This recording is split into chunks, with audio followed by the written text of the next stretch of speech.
To Chaddesley Corbett, not too far away from where I live, and I believe it's Chaddesley, and the Corbett bit was added on because of the Corbett family, the salt king that we've talked about in previous times. We're just coming into Brockencote Hall now. It's a hotel I used to book people into, senior managers, many years ago, and it's based in Kidderminster, just up the road, around the corner from where we've just been in Chaddesley.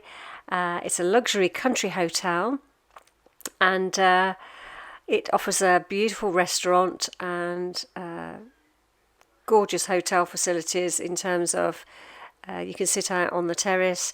They've got lovely parkland, and it's a very relaxing place, and I just love the exterior and the interior of the building.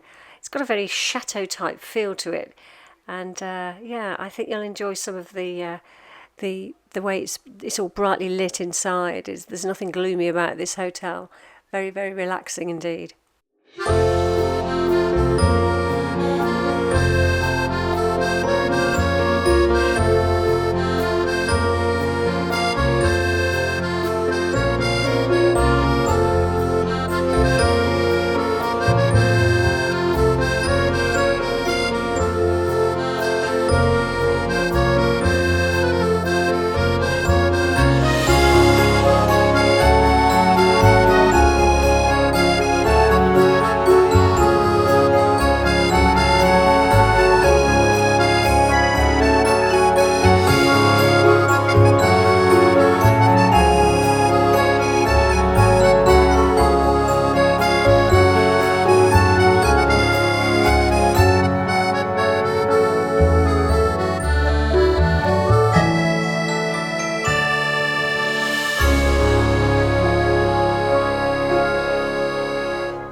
What a glorious building, so relaxing.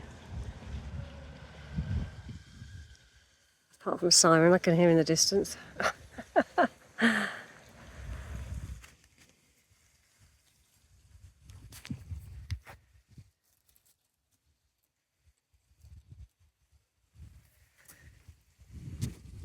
Tennis courts, polytunnel.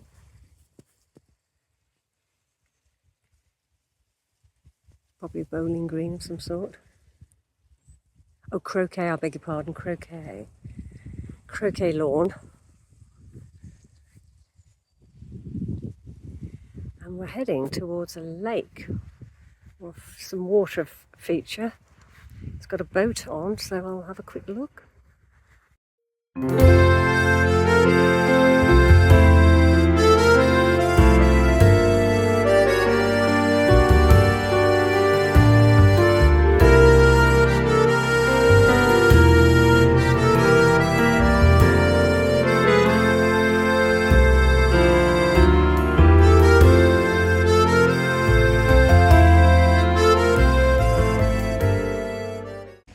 And there is St Cassian's Church in the distance we've just come from on this glorious day. What a beautiful day. It's 19th of July.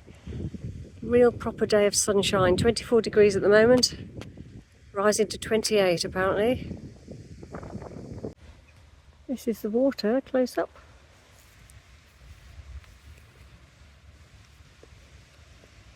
A beautiful willow tree. Very serene.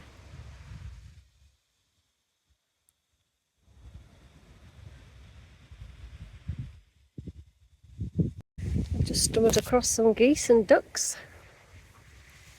One's hissed at me, so I better not get too close.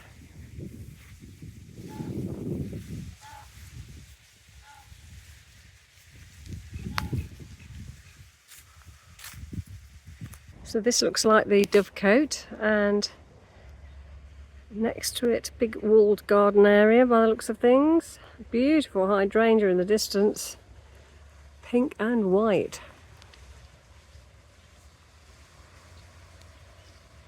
And the pine trees, so in keeping with the Corbett family, just as we have near our house. It's like you're in a foreign country. The rustle of pine leaves. Next to this dovecote is a lovely secret garden, and I took some footage, but it's gone into really slow motion with a really weird noise, so I've had to take that out. So just bear in mind there's a beautiful little secret garden as well with gorgeous flowers.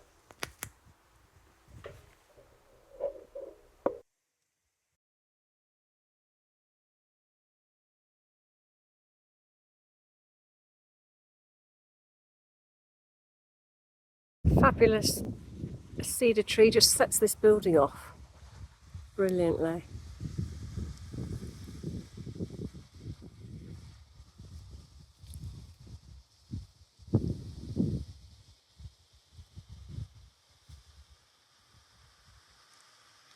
Side elevation here.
The cloakrooms at the Brockencote. Very nice. Little swans on the pictures, on the wallpaper.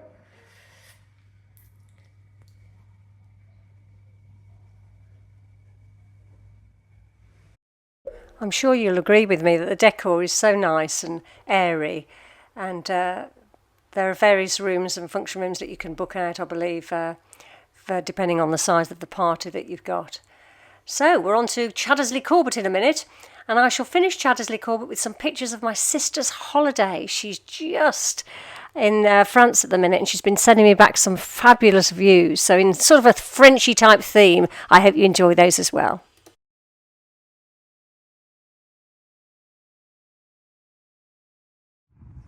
In Saxon times, Chaddesley was originally named Chaddesley, or the place of Chad.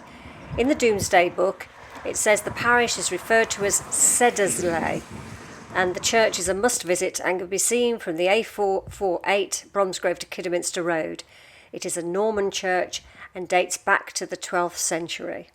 And you'll see as we walk around, there's lots of molehills, and they've put little plastic moles on top of the molehills. And it's St. Cassian's.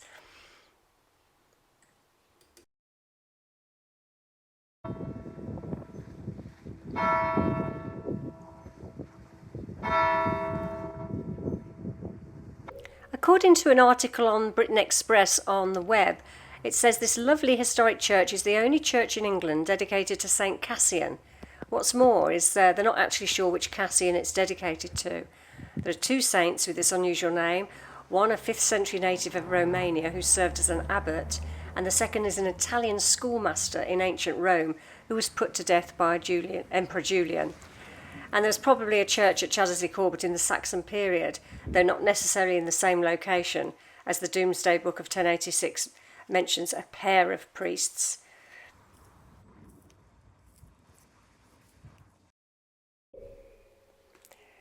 Much of the current building is 12th century, probably erected around 1150. The arcade columns in the nave date to that time, though the ones on the south side were later removed when the church was extended later in the 12th century. Also from the middle of the 12th century is the remarkable font carved in Celtic style by the Herefordshire School of Carvers, who were responsible for so much decorative carving between the Midlands and the Welsh marches.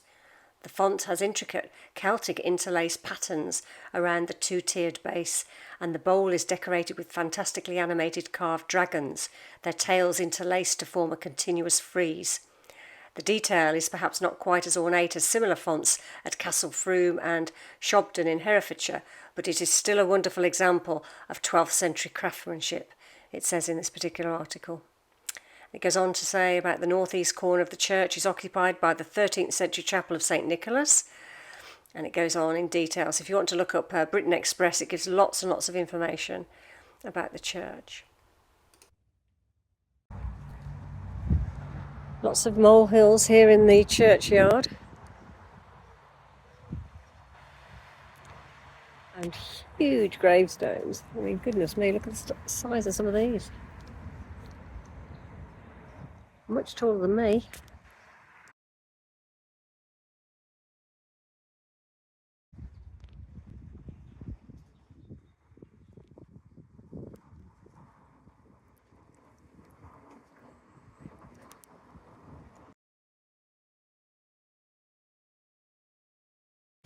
Look at the hollyhocks on that, the size. I like the signage.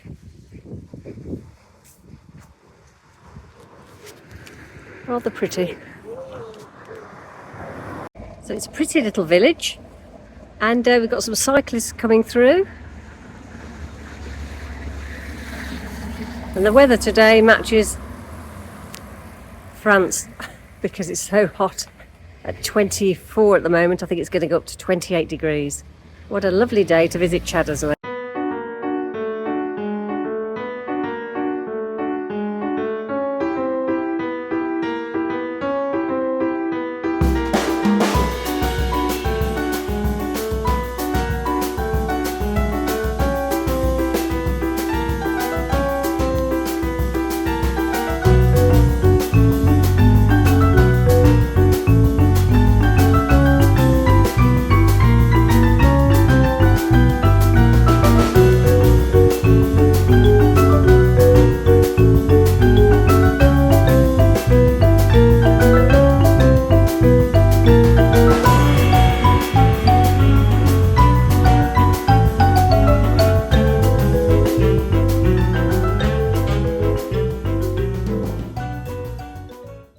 Some lovely architecture here if you look high up.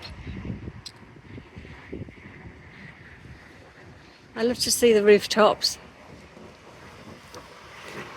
Some beautiful wisteria along here, look at that. Really pretty.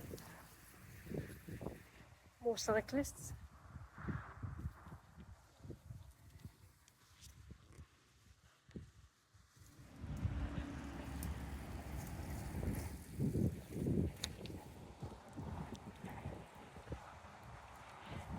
Plaque on the Georgian house next to the white one is the schoolmaster's house. Hi, I thought today we'd talk about, for the Feel Good Friday, Feng Shui and your bedroom.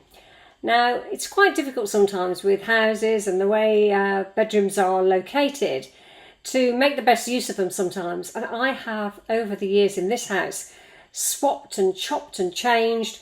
One minute I've had single beds in one, then I've put double beds, then I've changed wardrobes, I've dragged more furniture around than you can possibly imagine to try and get a sense of balance in the rooms.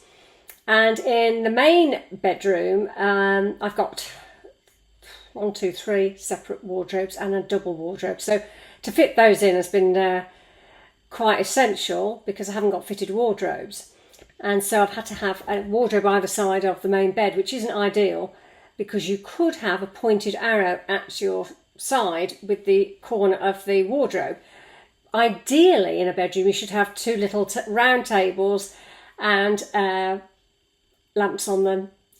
And then you've got sort of a round edge, so there's no sha qi, as it were, negative energy pointing at you while you sleep. But the main consideration, and this is very, very important, is the location of the bed. You should, for your career and general well-being, be able to see the door. So if you've got your head here, pointing here, and you've got your headboard, and a headboard is important as well, you should have support behind a wall, and you should be able to either see diagonally a doorway so that you can see people coming in. Obviously some people have their beds so that they're on the side and they can see the door. As long as you're in view of the doorway, it is exceptionally important. I suppose in terms of being settled, if you were to see an intruder coming in, you'd be the first one to see them. But if you were like that, you wouldn't be able to see anybody come in. So very important to have the bed placed correctly. If you go into very detailed Feng Shui, they start to, you can actually analyse your date of birth and the head of the household and where they should be placed for their career success. But in general terms, it's important to be able to see that door and not have your head with an ensuite behind you. I nearly put my bed like that because I've got an ensuite, and I remember thinking when I first moved in, oh, I'll have that near the ensuite. You just nip out of the bed and the ensuite. But no, you shouldn't have your head anywhere near the water. So I moved it, and then I was in view of the doorway, which was much better. And the other consideration is never to have mirrors opposite your bed, because your spirit in your body rises, sees its reflection and doesn't feel settled, and therefore doesn't have a very good sleep. And it's the same for having televisions at the bottom of your bed. It's a complete and utter no-no. You need to go into your bed and rest. And mobile phones ideally should be kept several metres away from the bed as well. Often difficult because you might have your phone on there. So yeah, that's one consideration. You know, if you're having your phone for the alarm and you don't want to jump up and run to it, you possibly have to put it down somewhere. But if you can at all, put it a couple of metres away from your head. In terms of colours in a bedroom, it's best not to have a jarring colour scheme. You want to be able to have a restful colour scheme, and finding the right muted shades takes some doing sometimes. You can often, I went into my room and it was daffodil yellow and I didn't like it. I was unsettled for ages thinking, I can't bear this. It just didn't go with whatever else I had in the room. So eventually I had a blank canvas, I painted it white, and then I put the colours around. Any sort of gentle colour is good for the soul. But I think if you've got red and white and black and white stripes everywhere, you might feel a little disturbed before you go to sleep. It's all how you feel you can relax, and it's also best to have everything dust free. Keep your mirrors in your bathrooms and en suites, and make sure you don't have mirrored wardrobes, as I said in the introduction, because again it's like a mirror and opposite your bed, and it's not very settling for a good night's rest. So I've talked about colours, talked about balance, tables either side, in view of the doorway. Oh, curtains are important. I've got shutters in my bedroom now. I used to have curtains, but curtains are very important for shutting out the dark nights. You should be able to close off the outside world so you have a sense of peace and self-containment in that particular room. And I suppose it's why sometimes children don't go to sleep if they don't have blackout blinds. You've got to be able to get your body ready for turning off and going naturally to sleep. So that's an important consideration. And the temperature as well in the room. Make sure there's always fresh air circulating in the morning. You can always heat it up later on. But stagnant air is a complete and utter no-no. And it's best to be able to have some kind of airflow so that you have a settled sleep. In terms of organisation of your wardrobes, I have just gone through today. I look a bit dishevelled because I've just done it. I did it last year, took some things to the charity shop. This time I didn't want to get rid of clothes, but I have a lot. I just like clothes, I like chopping and changing things. So I really have had to organise my cupboards. I'd forgotten about so many things I had in there because they'd fallen behind. Anything that was on hangers had to come off and be stacked up because of the volume of stuff I've got. But I like to change things. I don't want to be in one shirt every day and a pair of jeans. I do like to chop and change. So you'll see some of the pictures in the next clip. So, hope you enjoy the Feng Shui element. I might link down a few of the books that I've got over the years. which are quite, you might want to look at them. It talks about chi energy being harnessing positive energy, and the importance of placement of parts of the compass. Talking of the compass, you know what it's like: north, south, east and west. Never eat shredded wheat is sometimes a way to remember it. Or as my 5-year-old son, when he came back once years ago, said, "Ooh, the French girl in my class said it isn't never eat shredded wheat. It's her father said it's never entertain sexy women." So that's one to remember. But whatever you're talking about in terms of the compass, generally, in general terms, the north element of the compass is career. The south is fame and recognition. The east is health. The west is romance and friendships. Southeast is finance. Northwest is for leadership. Southwest is for marital harmony. And what's northeast? Knowledge. I think I've mentioned them all. Anyway, very, very important. If you've got children taking exams or yourself taking exams, make sure you've put a big globe in the northeast element, or of a lounge or their bedroom. You could put maps, books that are dust free. If you're thinking of your career, it's often very, very good feng shui to have a little turtle in the north element of either the lounge or your north facing room in the house. And the way to find out the elements and where they sit, when I taught it on my course, I got everybody to measure out their walls in their house. So if their walls were 10 metres, I said, well, let's scale it down and do it as 10 centimetres. And we had their maps on graph paper of the outline of their house or property. And then I gave them an acetate circle, like a compass. We pinpricked it in the middle, and we could move the acetate around to find out where the north, south, east and west was, and in fact where all the other corners were, so that if they wanted fame and recognition, that they made sure in the south that they had a red front door, like I have, or a purple front door, or they have awards and elements that are like certificates in that section, or for health purposes, green foliage, nice fresh plants in the southeast and east, and for monetary purposes, again, money plants in the southeast, like I have over there. And northwest, leadership. What would you have for leadership? Things that are organised, like your finances, like a finance book, diary.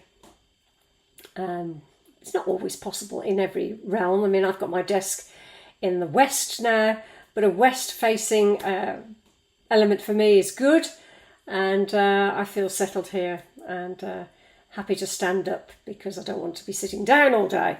So that's just a quick overview. So see me getting into a right old state with all my jumpers and shirts and skirts and trousers, and trying to sort it out in the next clip. Hope you enjoy it, and let me know if you've often go through your things, because it's amazing how it all comes on top of you after a while, doesn't it? You have to keep on top of these things.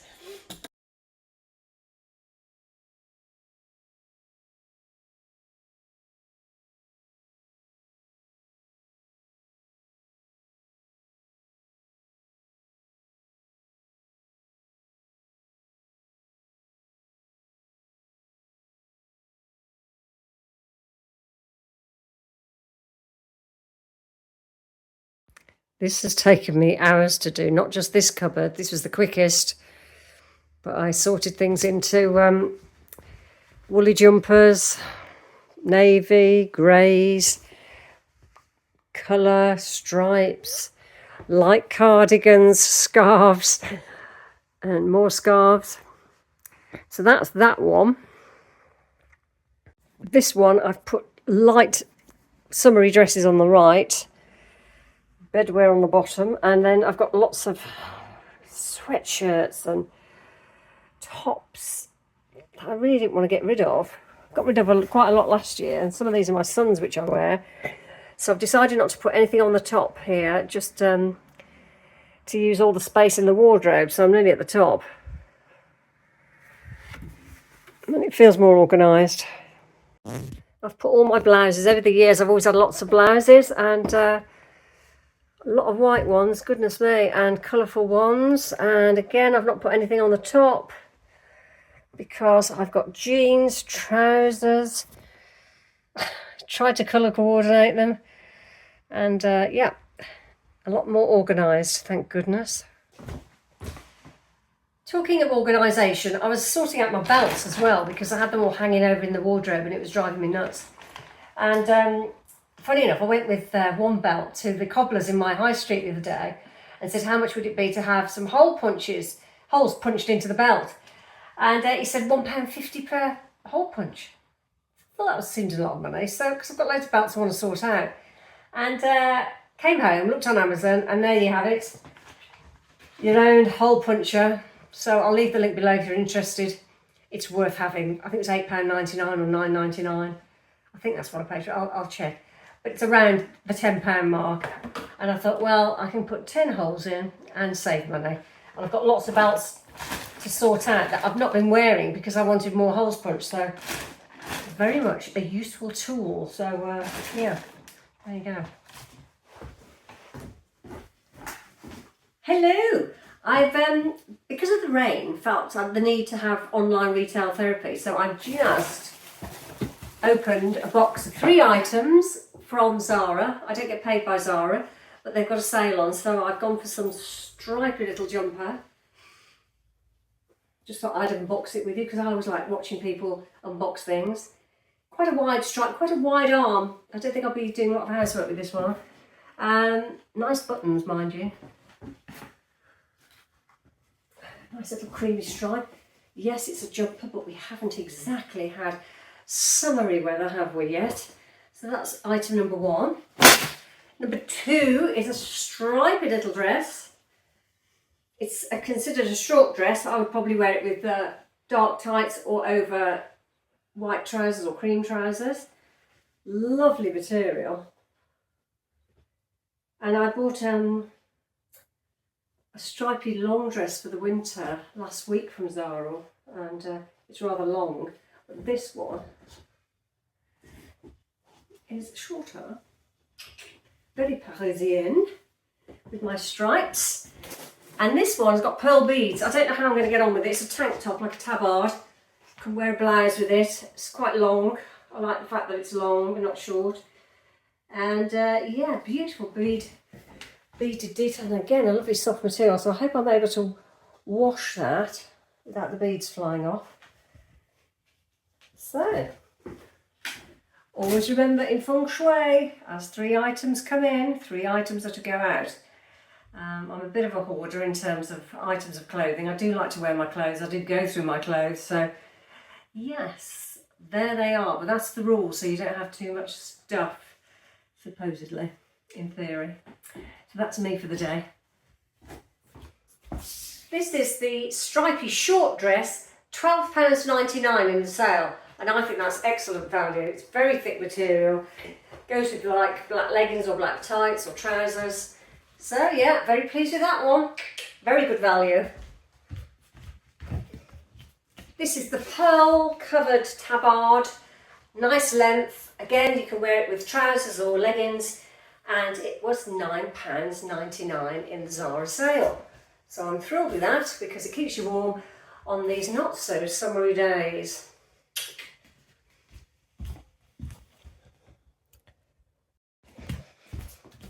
This is the cream jumper with the black stripe and the gold buttons. I'm very pleased with this because you can put it with leggings, skirts, trousers, formal trousers, and it's got a nice nautical vibe, and this was £9.99 in the sale, so I think that's very good value. This is the high street and it's nice quality as well. I'm pretty sure that this would wash nicely. You can push up the sleeves, as I say. I've got a top underneath. So yeah, very pleased with that. As if I was on a boat, but hey, let's pretend. This is the long dress that I ordered last week, and it's more of a wintry dress. This was £19.99, very thick material, would go well with a belt, boots, and generally feels so cosy and stylish at the same time. I was worried about the stripes making me look wide, but I don't think they do.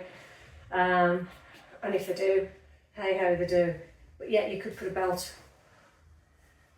But I don't think it needs it. I think it's quite nice with a relaxed feel. And I'm thrilled because I have some stripy things in my wardrobe. I'm trying to bring myself into the 21st century. I'm trying to look modern and relax at the same time. The time has come to paint the top of my kitchen cupboards. And unfortunately this particular paint needs a primer, so I'm having to prime the cupboards. Just one coat and then I'll plonk the top coat on. The paint has chipped on the cupboards, but we do overuse the cupboards a lot. We kick them shut like karate kids. So it's not like we're gentle with the cupboards. So I think paint always does chip off anyway. But if I had gone with Little Green Paint Company, I think I'd have been a bit more pleased with the finish. Even though this is good, but it has chipped a bit. So here I am, and I'll just show you. I'm trying to hold the phone, the paintbrush, and turn the phone off at the same time. Typical me, trying to do 10 things, and I'm also editing a video. So, and doing a shopping order at the same time. Anyway, less of a moaning, here's what I'm doing. So it starts off with a pine finish. Had them stripped back a few years ago, and I find that they do get watermarks on, so I've decided to go back to painting and finishing it all off. Cupboards have the one coat of primer, and I've just got to wait an hour for them to dry, and then I can put the top coats on. So not too bad at all. Another blue job out of the way. My friend said there are blue jobs and there are pink jobs, Joes. You seem to be doing all the blue jobs. And the lawn needs mowing as well.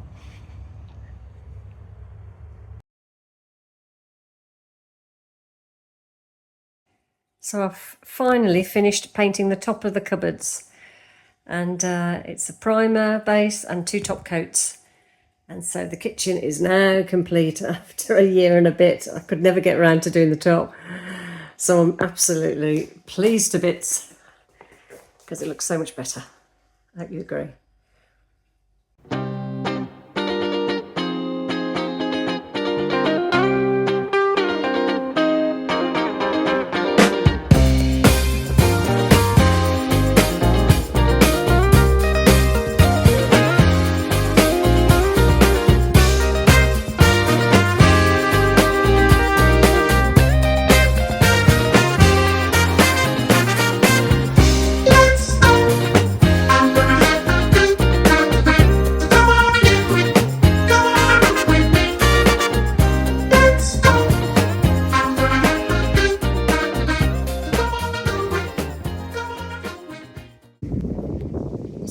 Friday for a change, and if I could describe the smell in the garden, it is absolutely sensational. I don't know whether it's coming from the sweet peas or my hanging basket or honeysuckle at the back of the house. It's just filled the air with a beautiful scent. So I'm so pleased because we've had such rotten weather, haven't we, of late? So I've put the badminton net up. Not that I'll be doing much running about, but I can still hit the odd, what do you call them? It's not a ball, is it? You know what I mean. I shall hit something over the net anyway. And yeah, I just know that summer, I'm going convinced, is on its way for at least a week. Hope it's sunny where you are.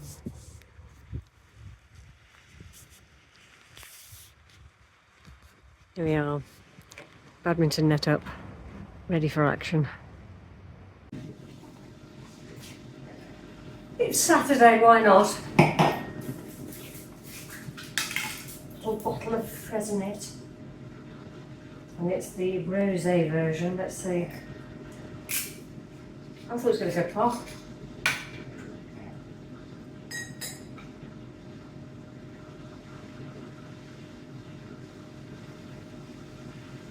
Nothing more satisfying than the sound of bubbles.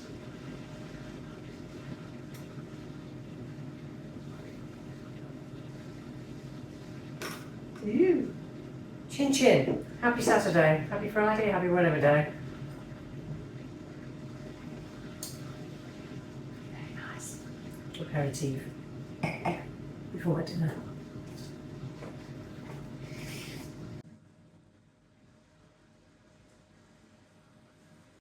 It's Sunday, 28th of July, and I'm just about to use my hammock for the first time as it's 23 degrees. I'm going to read my magazine if I can get in this hammock without falling out. I got up at 6 this morning, changed all the beds, washings flowing everywhere.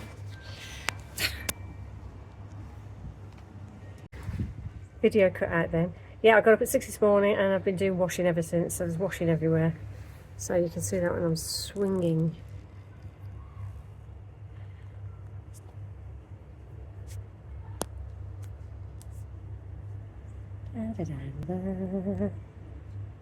Washing, washing, washing. Washing upstairs. Washing around the corner of the house. You can't see. But at least I've got flowers to have a look at. So I'll try and get in. I'm successfully in. Let's hope it doesn't snap. Happy Sunday, everybody.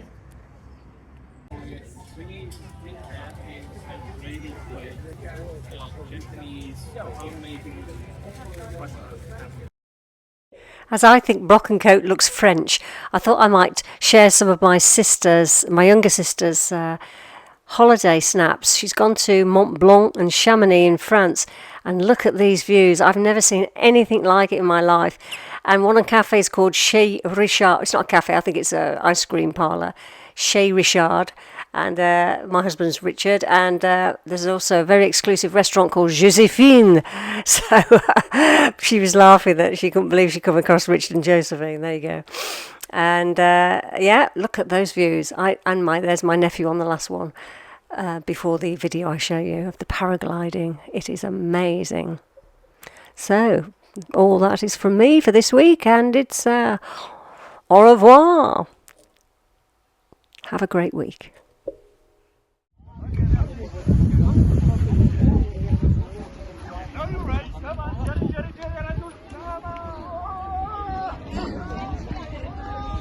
That is fabulous. Is he screaming?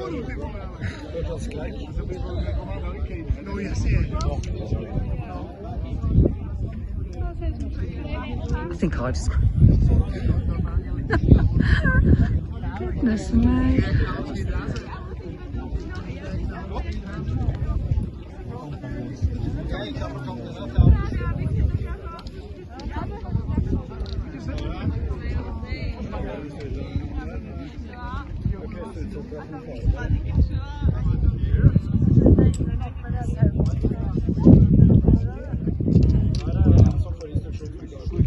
We've been driving around, singing songs way too loud because we wanna.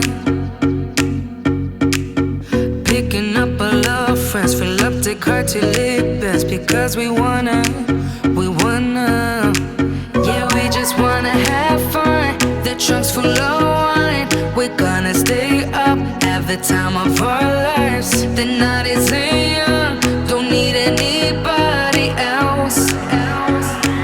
We came to party all night long, and we don't need no chaperone. We don't need nobody's attention, yeah, we just wanna dance.